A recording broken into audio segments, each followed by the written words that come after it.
Welcome to the NFP podcast, where we explore the empowering world of natural family planning. I'm Amy Smith. Join me and my co-host Emily Appledorn each week.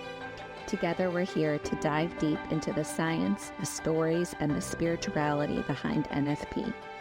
Every week, we push back against the free love culture and advocate for a culture of responsible love, where intentionality and respect are at the forefront of family planning. Join us as we discuss everything from the practicalities of charting and fertility awareness to the profound impact NFP can have on relationships and communities. Whether you're new to NFP or a seasoned pro, our podcast is your go-to resource for honest conversations, expert insights, and real-life experiences. So grab a friend, settle in, and get ready to be inspired. This is the NFP podcast.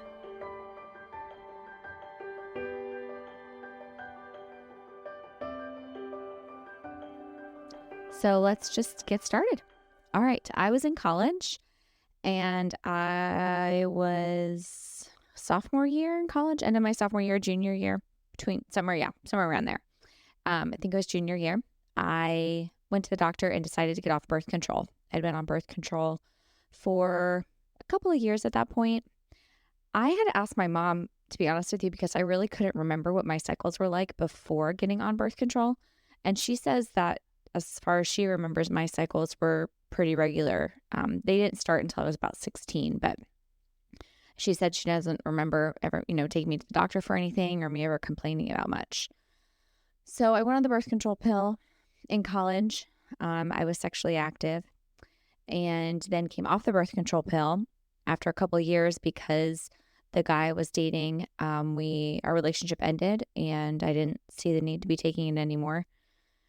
So I stopped using it and I wasn't getting my period anymore. And so I went to my primary care. I had graduated college already. So I'd started working and I was seeing my primary care physician, trying to get all the lab work done and figuring out why I wasn't getting my period. And she just was very perplexed and simply said, I don't know why you're not getting your period.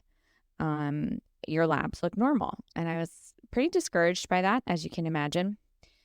And didn't really know where to go, what to do. So I had another lab panel taken, went back in for one more follow-up, and my normal doctor wasn't there that time. There was a visiting nurse practitioner, or I think she was supposed to be just new to the practice.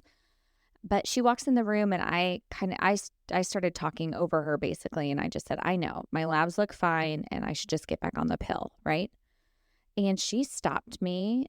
She actually didn't say anything to that. She just stopped and she said, well, why would you want to get back on the pill that doesn't give you a period? And I hadn't heard anyone say that yet. And I was like, what? My ears perked up and I kind of did the, what did you just say? So, after that appointment, I never saw her again. I tried to go back. I went back in for another visit and she was gone. I don't know where she went, but I consider her to this day a little bit of an angel. She just planted a seed, something so simple as, don't you know that doesn't give you a period? It's just a bleed. So I was still discouraged though, because I still wasn't getting a period. Doctor didn't know what to do. I was sharing with a friend one weekend and I started crying and I was like, I'm not getting my period. I don't know what's going on. And she had suggested that I go see her friend at a local church. Her name is Angela, and she teaches a method called the Creighton model. You should go see her. I think she can help you. And I thought, okay, sure. I didn't know what the Creighton model was, but I trusted my friend, and she said this woman could help me. So I called Angela, left her a message, and I remember she called me back, and it was like talking to an angel. I mean, she just had the sweetest voice, so not judgmental. I kind of told her a little bit of my history and she sounded so hopeful for the first time, someone that heard my story and my health experience and wasn't like, I have no idea what to do. Or I don't know. She said, I think this might really help you. I think you should come in and see me. So she said, in the meantime, look up the Creighton model and read a little bit about it, and then we'll set up our first appointment. So I looked online and I remember being a little taken aback by what I found because I had Googled the Creighton model fertility care system and up popped this picture, like a chart with these different colors on it and the pictures of babies on it. And I leaned into my computer. I very vividly remember this thinking, what the heck is this? I was like, babies? What is this? And I was so perplexed, but I didn't really have any other options. So I thought, okay, I'm still going to go. But I had my guard up. I was like, this is weird. This looks very weird. And I went and met Angela, sat for an hour presentation. Now that I know, now I know it's called the introductory session. And I started crying afterwards. And she didn't seem put off by this, thanks be to God. But I started crying because I learned so much in that 1 hour, and I did not know any of that about my body. I had never heard any of that before. And I grew up in a home where my mom talked a lot and answered a lot of our questions if we ever had them about our bodies. But I never heard any of this information before. And so I signed up and I started learning from her, and I started, tracking my cycle and learning about my body. And she connected me with a doctor in the area who practiced with this approach, a cooperative approach, figuring out where is the body at and where do we want it to be and how can we get it there. And during that time of learning, I met and was dating, and then got engaged to my now husband. And he started coming with me during our engagement to some of these sessions so that he could start learning about the cycle, and we could be using that for natural family planning should we need to avoid, or in my case, what might happen, because they knew that from looking at the charting. She said, I'm not sure if you're ovulating. I'm not sure what pregnancy is going to look like. And my husband and I had talked about it during our engagement that we wanted to be having children. And, but we were told, we're not sure until you get married and you start having sex, then we'll kind of know where your fertility is at. So more definitively. And so, we were engaged and we were learning. And then during that time, I also was asked by my teacher if I would be interested in learning to teach this to other people, because my background's in education. And I prayed about it and decided to do it. So after we got engaged, I started that same summer. We got engaged in the summer of 2012. I started my teaching education class course so that I could become a Creighton model practitioner, a teacher. So I was taking my teacher training. I was also charting, and I was engaged. Then I finished my teacher training. I start my student teaching, kind of like my student teaching, where I was working with couples and I was working with girls. I was mainly working with couples when I first started, and I was doing a lot of just one session, introductory sessions. So in the Catholic Church in Tampa, it's mandatory for couples to learn about natural family planning when they're engaged. So they would come to someone like me, like a teacher of a method, and they would learn a little bit about a method, and that was kind of sufficed. It met their requirement for the marriage prep requirement for the diocese for marriage preparation. So I did a ton of those in Tampa. I mean, I was knocking those out left and right. I did a ton of those during my teacher training, as I was also engaged and getting ready to be married in January of the next year. So by the time I got married, I had finished my first 6 months teaching, and I took another course, the second part of my course. I think that's how this timeline went. I'm having a hard time remembering now. It was a long time ago. And then after we got married, we were still, tracking my cycle and charting and trying to achieve a pregnancy. We weren't having much luck personally. We were having some infertility issues, which we were told it might happen that way.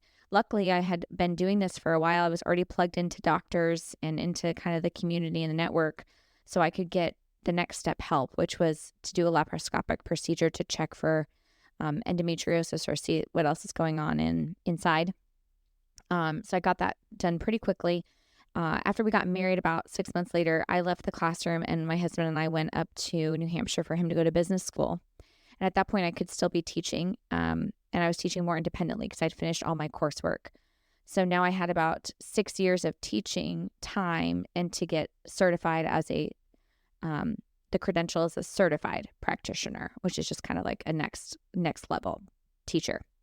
So I was teaching young women at the college. I was teaching couples in the community. I was teaching young girls in the community.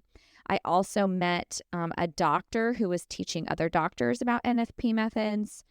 And And I was just really immersed. I was really immersed in this whole world of fertility awareness, of NFP, tracking the cycle, using it for health monitoring was my biggest interest, but obviously also is being used for family planning.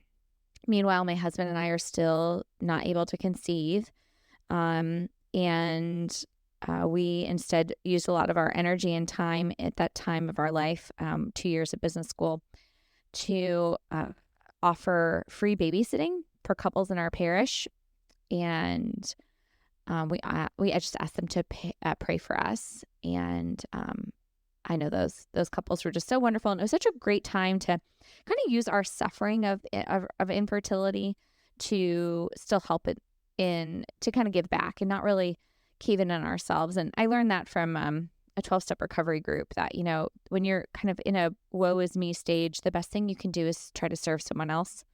So my husband and I jumped on board with that. And we did a lot of, babysitting. We worked a lot with the college students. We just really poured our time out into that community up there. And really, we reaped so many benefits from that. Just personally, as a couple, met amazing people, and still are in contact with a lot of them today. So it was just it was a hard time, but it turned into be quite a blessing. So he graduated from business school. We left and went to Arkansas. And I left, I was working in ministry when he was in business school. I worked at the college campus, Catholic Student Center. So we left, we go to Arkansas. And in Arkansas, I started working for that doctor I had met who's teaching doctors about NFP methods. I started looking at a lot of natural family planning research, the research to support fertility awareness methods for family planning effectiveness, for achieving and avoiding pregnancy.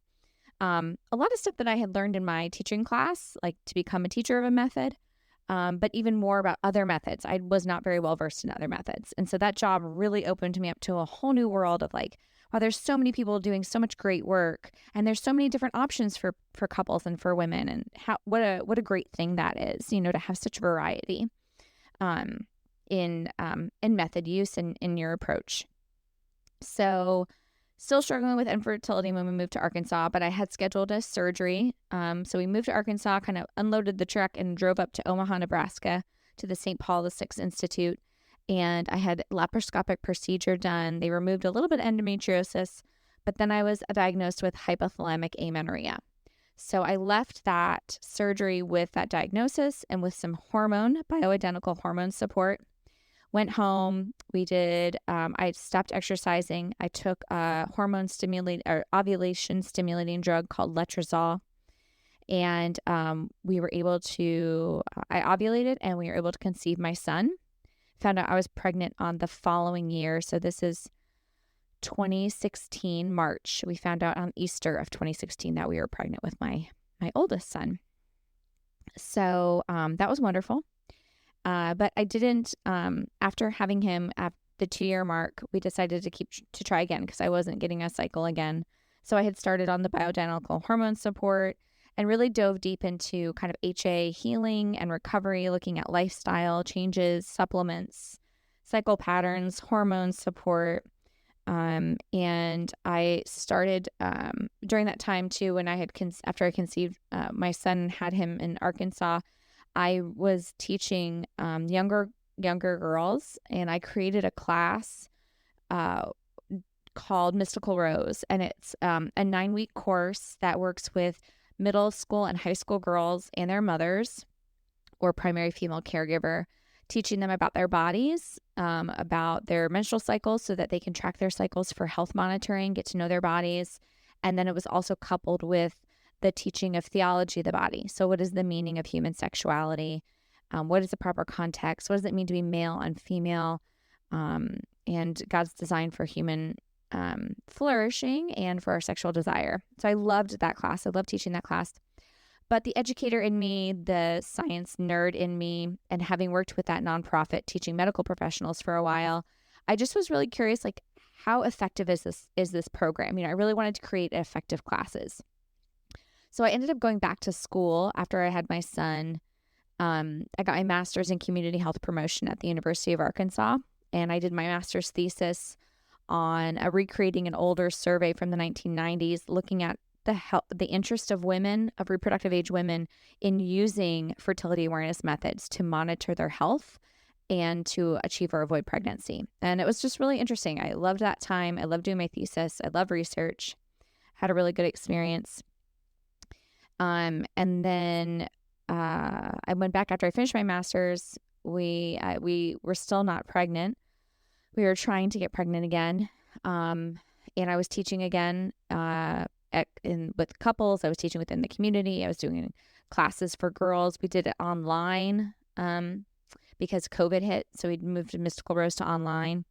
And then I decided, I have been interested in sexual health education, and I really want to understand the wider context, like how to create effective curriculum to see, because my thought is if young girls, because I wanted to reduce teen pregnancy and STD rates, right? I wanted to improve the sexual health of adolescents. And my thought was, well, there was a little bit of research from Chile, showing a sexual health education class that incorporated fertility awareness and the wonderful impact it had. It was a randomized controlled trial, and it showed great impact. I spoke about it in one of my classes in my master's program, and it showed wonderful outcomes for girls' health, sexual health outcomes. And so my thought was, well, if you brought this to like the wider scale, like what if you had sexual health programs that incorporated fertility awareness and elements of theology of the body? So you took that idea of abstinence only education, quote unquote, right? Like the fact that, yes, by not having sex, you avoid pregnancy and you avoid STDs. That is a fact, right? This is just an obvious fact, but it doesn't touch on the fact that you still have this desire to engage in acts of love and intimacy and relationship, or you also have the animal part of you that just has this desire for sexual intimacy, sexual intercourse. So anyway, I thought, well, what if you had a curriculum that taught kids about their bodies and about their desires in a way that helped them to remain chaste and healthy? What kind of outcomes, could you do that? What would that program look like? And then would it yield the results I was hoping for, which is more chaste, healthy, happy, thriving adults who made it through adolescence unscathed by the sexual culture that we live in? So I thought, well, I want to go and learn more about how to find the answers to those questions. And so I went back to get my PhD. I went back actually to get my PhD in education policy, and with an emphasis on like curriculum measurement. So to look at and study program development, curriculum design, to know whether or not are the outcomes that you're seeing a direct result of the instruction that's given, in a nutshell.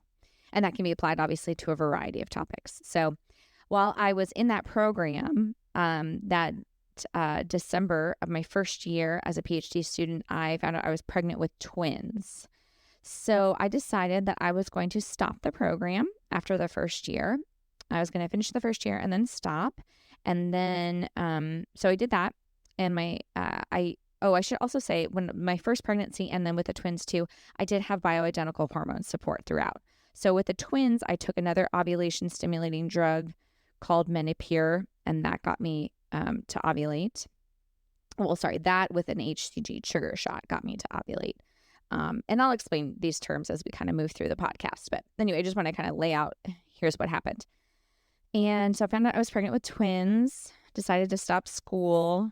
I was taking progesterone throughout my pregnancy. My husband at the time was working for a smaller college in Southwest Missouri, and he decided to apply to his alma mater from law school, William and Mary in Williamsburg, Virginia. And so he applied there. They had a position open.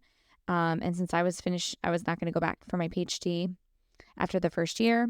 We decided to move. So I was 30 weeks pregnant with the twins, and we packed up the house, and I drove the big truck out to Williamsburg, Virginia over the course of 2 or 3 days. That was an experience, to say the least. But we made it to Williamsburg, and I was healthy. I had my twins at 38 and a half weeks with a natural delivery, vaginal delivery, and nursed them, and they have been amazing. Absolutely have loved my twins. It was a wonderful, I've had a wonderful twin experience. So my oldest son was almost 5 when they were born.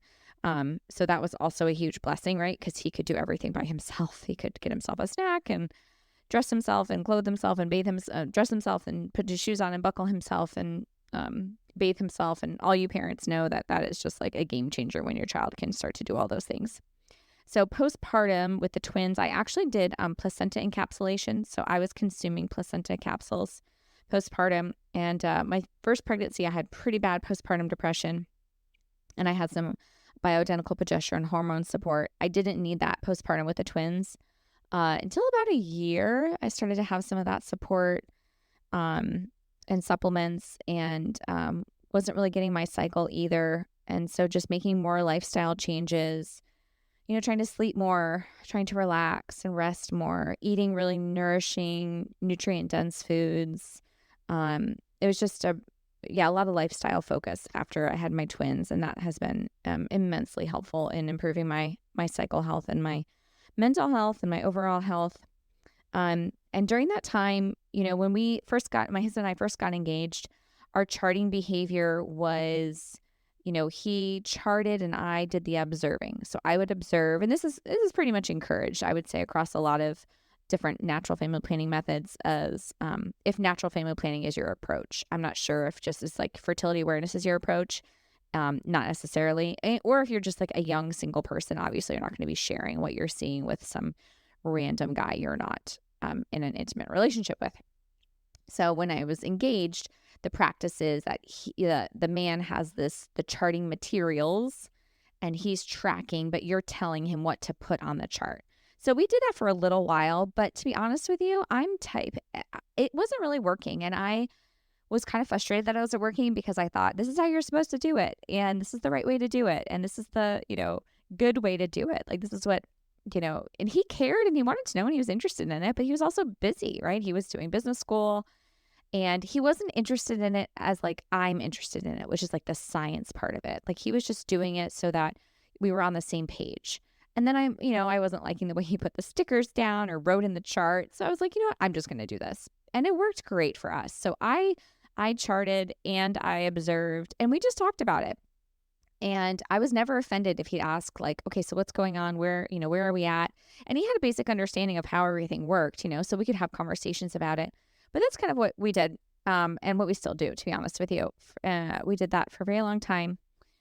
And he would listen to me if I was feeling frustrated and my body was frustrating me and things weren't working. And he's just always been very good at listening, but he just doesn't care, quote unquote, like I care about it. And it's not that he doesn't care about me or about our fertility. He just doesn't care about like the science and the underworking stuff. Like, he's just not interested in it, right? Like his big, I joke, like my area is sex. His area is money. He's very interested in like finance and money and all those things. And I don't care about any of those things.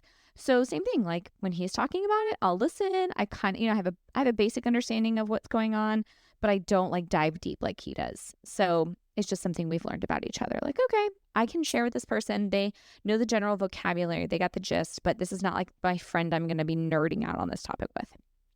So I just had to know that. So I'd check, I would check, I'd make observations, I'd chart, and he'd look at the chart. I think for a while, actually, I had laid it on the counter in our bathroom. So I would just leave it open. And so he could just like look at it and say like, okay, this is where we're at, And of course, when we were really trying to get pregnant, we'd really have to talk more about like, okay, hey, I'm seeing this, like we really need to, try today, which has always gone over very well. So yeah, that's kind of been our story. So now we have a 7-year-old boy. He'll be 8 this year, and we've got twin 2-year-olds, and they'll be 3 on Labor Day. So we've got 2 all boys, a 7-year-old, and then twins, and they're wonderful. We love them so much. They're so much fun. So we have a really good time with our kids. They're also, they're little kids, and we're adults, so it's not always like roses and butterflies, but it's fun. We really feel very blessed and really enjoy our children. So enjoy our family life. It's a lot of fun. So that is kind of my method used. I've always used the Creighton model method. For a little while, I guess I should say, I did try to check my temperatures when I was trying to observe my lifestyle changes and see if they were affecting my basal body temperature. So I did dabble in that a little bit, but I've always just been a mucus observing kind of girl. And I never peed on the stick, did the hormone checking, or did the ovulation predictor kits. I never did anything like that. So I did drugs, bioidentical hormone support, and then observing my menstrual cycle. Along the way, before I conceived my twins, I should say, we also miscarried a little baby, very little baby. I miscarried at like 7 weeks or 9 weeks. It was a kind of a rough time in our just life. We were going through a lot. My mother-in-law was passing away, and I'd found out I was pregnant, and then I miscarried after she passed away. But a blessing of the miscarriage was I found out after that I had Hashimoto's. So I was able to get support for my thyroid, and that really also helped improve my health and my cycle a lot too. So that's kind of my NFP story now, or the history of it. And then just to say right now, I track badly. I'm not very good at observing, but we don't have a strong reason to avoid. We'd be happy to get pregnant again. I am trying to chart though for my health reasons. So that's a reason to be consistent. So I check when I go to the bathroom. And then I chart just on my calendar at home. Don't tell any of the method teachers I do that, but I don't have like a fancy system, because I've just been doing this for so long now. I just use my calendar on the fridge. To be honest with you, I track when we have intercourse. I track my observations. I track my my cycle, my menstrual cycle, a portion of my cycle. That's my menses. I do all those things, but that's what I do. I just write it on my calendar. So life hack for those that don't know about charting or want to invest in anything big, you can just use a regular calendar and put information on there too. So yeah, that's what we do. And we talk about it. My husband and I are really good at communicating about stuff like that. We are about that aspect of our marriage. We are very different in that aspect of our marriage, though, as far as our desires for sexual intimacy and frequency and style and all of the things. We are different. And so for both of us, it's a great opportunity for us to put the other's needs before our own and to talk openly and honestly and intimately about our desires and our needs and our wants, and having that other person listen and respect it and honor it. So it's, as far as, they say NFP is just so good for your marriage and it really helps your communication. I know sometimes it doesn't help the communication. It does force communication, like kind of whether you like it or not. Okay, well, we're not using any methods for anything here. We need to any artificial methods for anything here. We need to talk because a lot of feelings come up when we're going through our struggle of infertility. Wow, we both had to share okay, our dream of family is different than what God has in store for us. Clearly, it's not looking like how we thought it was going to be when we were engaged. And how are you feeling about that? And we're both sharing our sadness over our losses and our joys over what to come, and then our joys over having our children, and then our struggles in our parenthood, and then trying to maintain our intimate relationship while having small children, and his needs and my needs, and just a lot of talking, sometimes disagreeing, sometimes not so graceful communication, but still hashing it out. I have to say that is one thing I'm so grateful to God for my husband, is that, our conversations are not always pretty. You can ask my older son. Oh gosh, I'm so embarrassed to say that, but it's true. Our conversations are not always pretty, but we get to the point. We fight through the muck and we always get to the other side, even if it takes us, 24 hours. So I'm really grateful for that with him, that he will stick in there with me to fight it out. And I'll say one other thing about this, and then I'm going to switch the focus a little bit here. But the other thing I was going to say is that when I was teaching the Creighton, so I'm no longer teaching. When we moved to Virginia and I had the twins, I just did not have the capacity to start classes or start teaching anyone. And I really just wanted to be with my twins in a certain way and nursing them and just really having that time with my family. So I was not teaching, and my teaching license, if you will, quote unquote, lapsed. So, but when I was teaching, the Creighton model has this really great protocol. I like it. It's, you could say maybe a little cheesy, but you can alter it to your, liking or to your preferences. But the overall concept, I think, is just amazing. And it's an inventory, and it was called the spice, like the spice inventory. So it's this all-encompassing idea that our sexuality is spiritual, physical, intellectual, creative, and emotional. And I think Emily and I will spend an episode diving in more on that. But basically, it's like a form, and there's, different questions that you rate yourself and your spouse on in your marriage in these different categories. And then you come together. So you do it by yourself, and then you come together and you exchange papers and you share. And it's such a wonderful opportunity for marriages to have this like third party piece of paper to kind of buffer, a tough conversation. Like, here's something I've been wanting to bring up, and I've just been feeling nervous about it, and because there's such a high level of vulnerability needed in marriage. And I don't care how long you've been married to someone or who you are, like sometimes that's just hard. Okay. For some people it's hard. And having something like this inventory, I feel like can really break the ice a little bit and get conversations started. And especially, like in my case, I would assign it to my couples. You have to do this before our next session. And so they couldn't get around it. Like, they had to do it, and they could blame it on me. And they, well, Amy says we have to do this. And I think that all of the couples that I saw that did it, they all got something out of it. Even if it was hard for them to have those conversations, they all got something out of it. So Joey and I had used that in our marriage. We haven't done it in a while, but I did think about it the other day. And whenever we're going through a rut, or I'm feeling discontented, or I go back to that acronym SPICE, and I'm like, okay, where are we off kilter? Spiritual, physical, intellectual, creative, communicative, or emotional? Where are we off? Have we not been having conversations? Are we not sharing with each other our hearts and our dreams, our fears? Are we not just like talking about current events? And how do you think about this? And what is your view? Did you read a book? What are you doing? And then spiritual, and then physical. Like, are we touching? Are we hugging? Are we holding hands? Are we engaging in sexual intercourse? Like, what does our physical relationship look like right now? And what does our spiritual relationship look like right now? So, anyway, so I wanted to add that in, that was definitely has been part of our journey. And I'm really grateful for it. So I'm going to spend the last few minutes here kind of real quickly, just going over, I feel like that's like my method history. And then I just want to give a brief kind of context about like my sexual lifestyle journey. And this is not going to be confession. So I'm just going to kind of give a brief overview, but I think it's important because we led with the first episode by saying NFP is like a sexual worldview.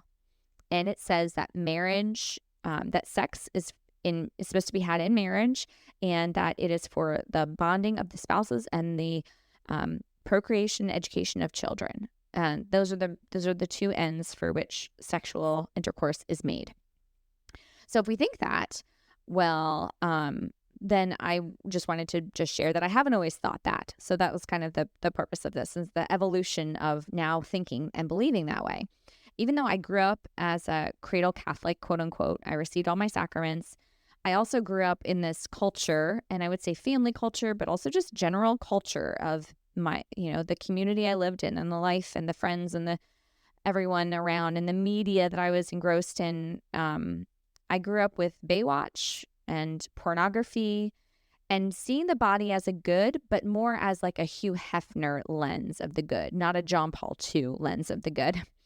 And that is to say, like, the body is good and it's beautiful, and it's okay to flaunt it and to have promiscuous sex. And, that's empowering, and that's a good thing. And that's normal. You don't want to suppress your desires, blah, blah, blah.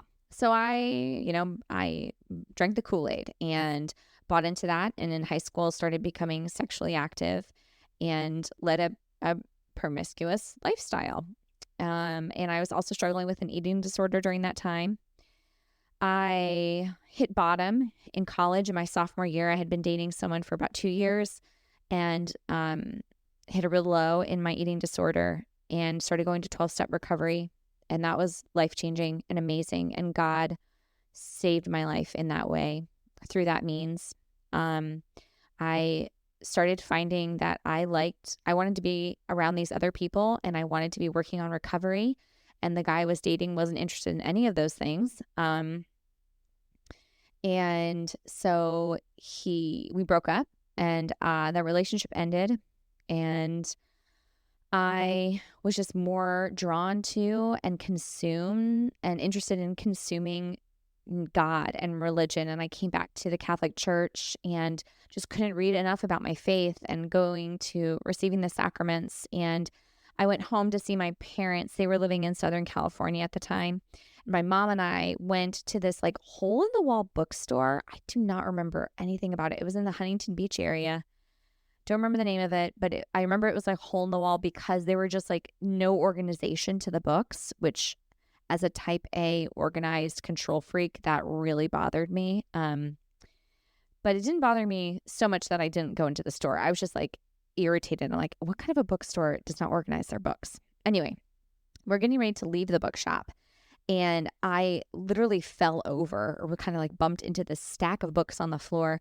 And on the very top was this really beautiful yellow cover. And it said, Theology of the Body for Beginners.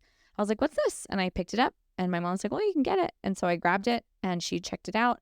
And I opened it up right there in the bookstore. And I started reading the first paragraph. And I was like a nerdy little girl. I just kept reading the book as we're walking out the store. I don't even remember opening the car door, sitting down, putting my seatbelt on. I just kept reading. And I was like, Mom. And I kept saying, Mom, did you know this? And I would read her a segment from it. She's like, no, I never heard this. Because, she grew up Catholic as well, but did not know of the great Theology of the Body from John Paul II. And I was just like drooling. I mean, I was just like physically, spiritually, from my heart, drooling over this content. Like, this is amazing. This is what we're made for. This is the body. This is love. And at the same time, I had gotten to a point, I think, after reading the book where I was sad because I had done everything so wrong. And I had hurt myself and I had hurt others and used people. I allowed myself to be used.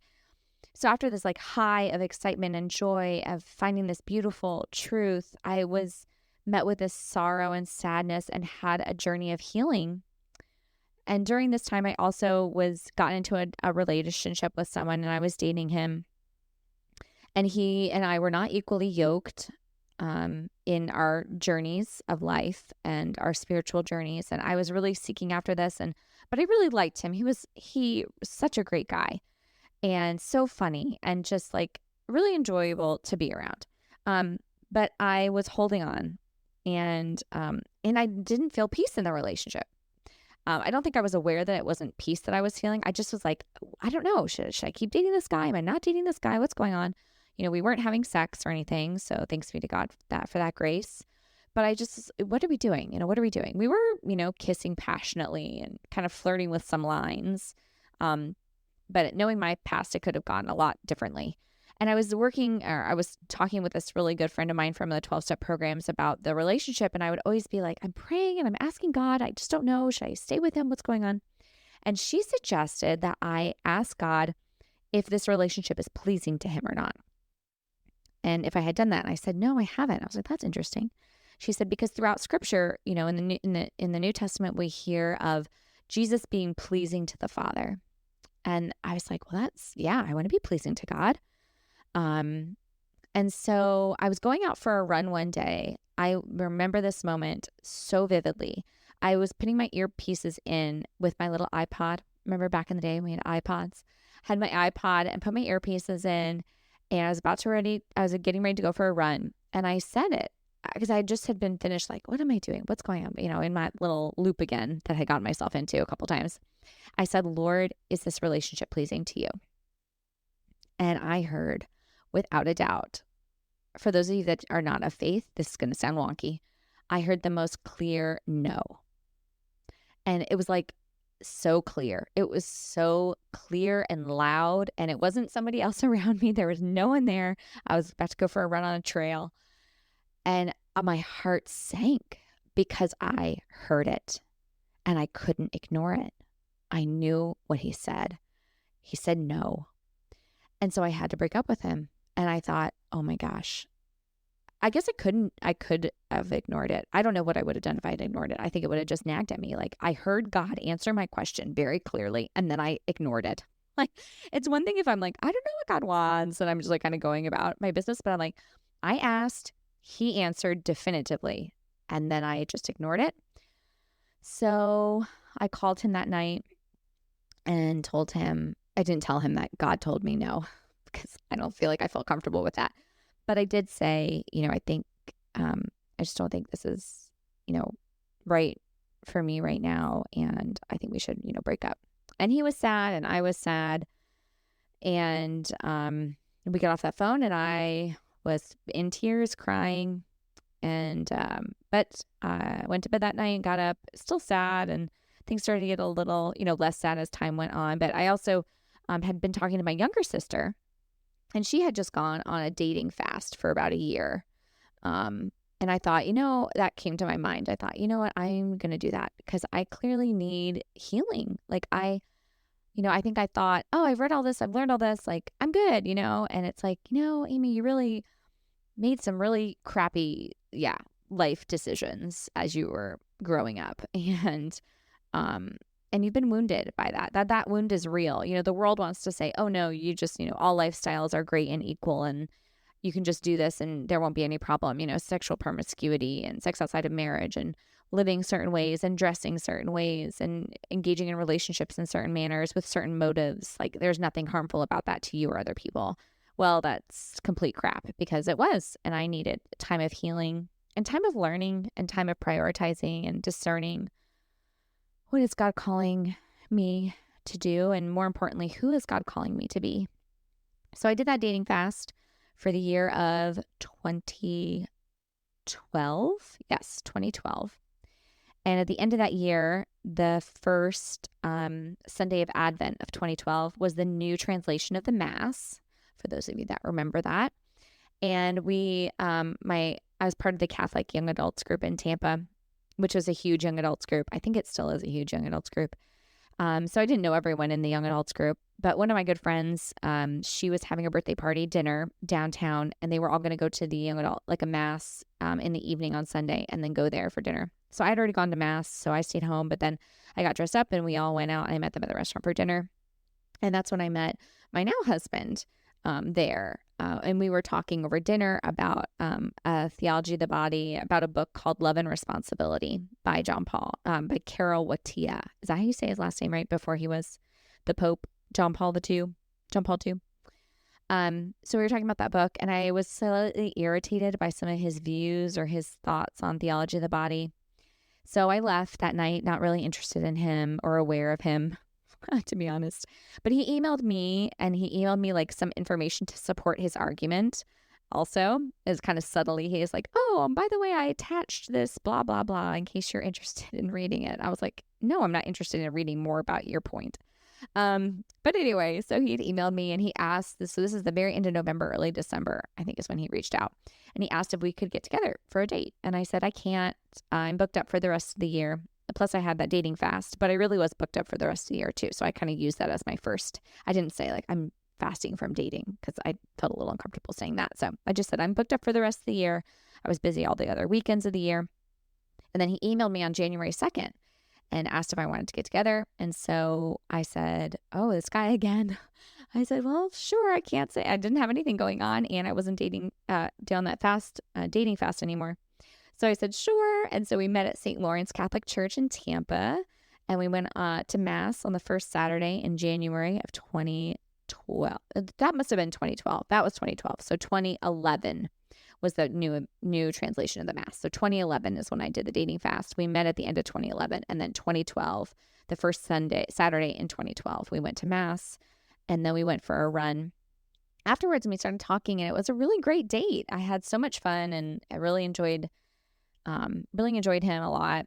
And so he walked me back to my car. We said goodbye, and then we did it again. I think we might have done it again the next weekend, and we did the same thing. Went to Mass, went for a run. There's a park across the street from St. Lawrence. We went for a run over there, and then I brought breakfast, and we had breakfast, like a picnic breakfast. And I feel like the rest is history.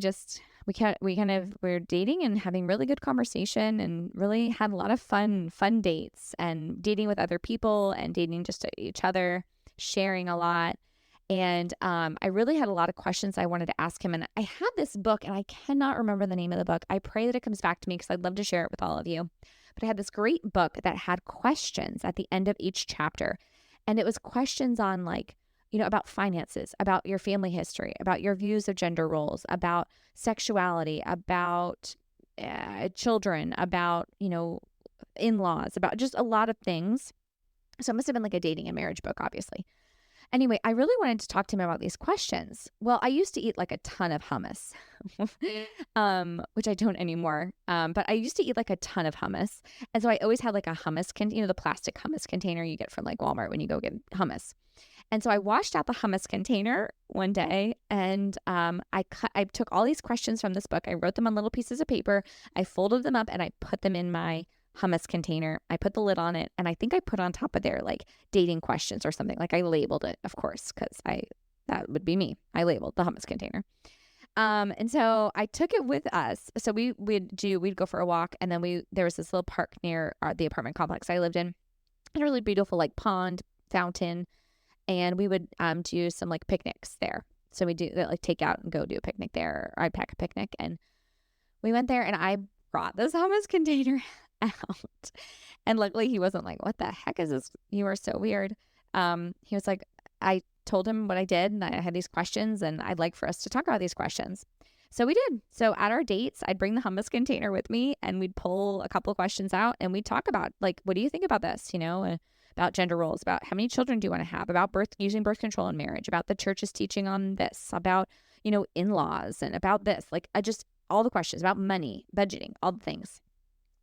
And so we went through the whole hummus container, and I guess I must answer to his liking because then we got engaged the summer of 2012, on Father's Day of 2012. He proposed to me at the Queen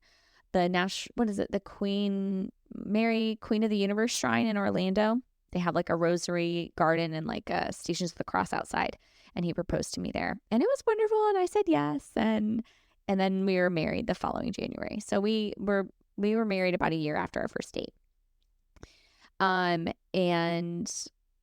we were complete, those hummus questions really helped, and having those conversations ahead of time, and really just dating someone where we were not having sex. We did not have sex before we got married. And that's like amazing to me. That is just amazing to me that God can make everything I'm sharing with you, like that knowing where my life used to be like, and that what my life is like now, and just the way that I even think now, about relationships, about marriage, about sex, about the body.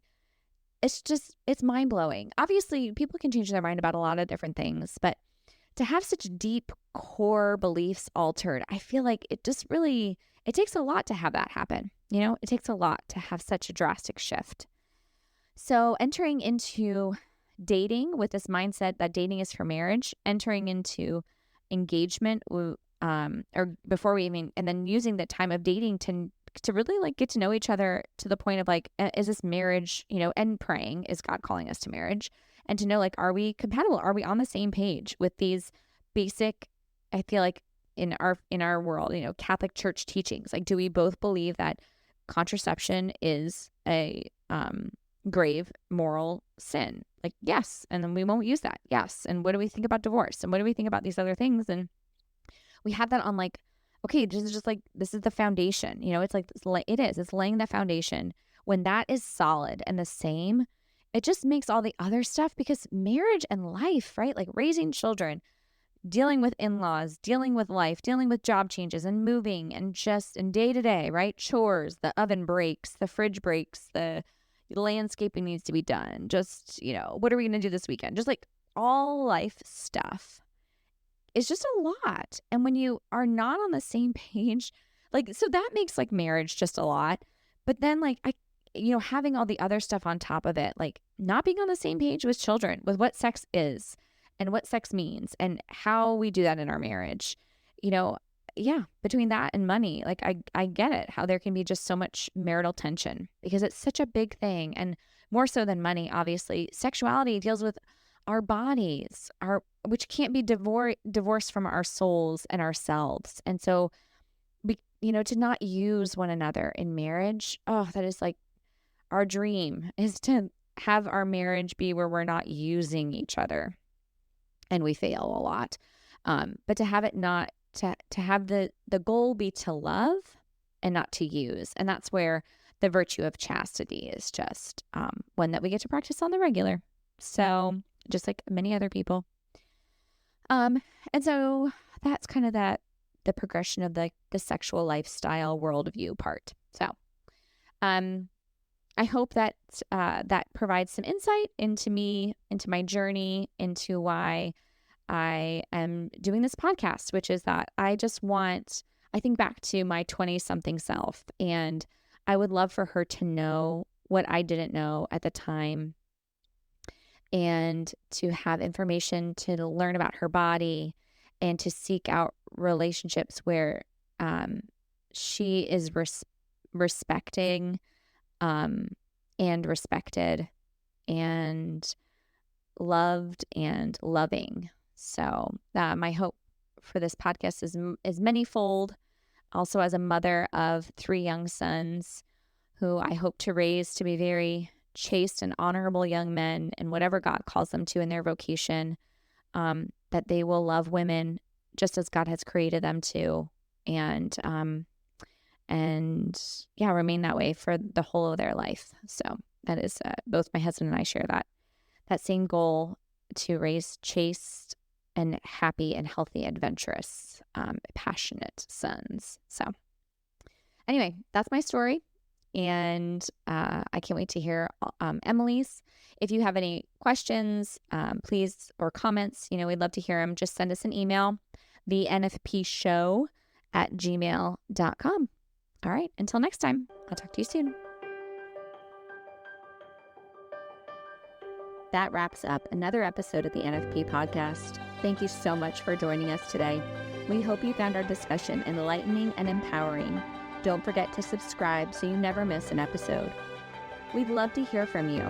Please connect with us by sending us an email with your questions and stories to thenfpshow@gmail.com.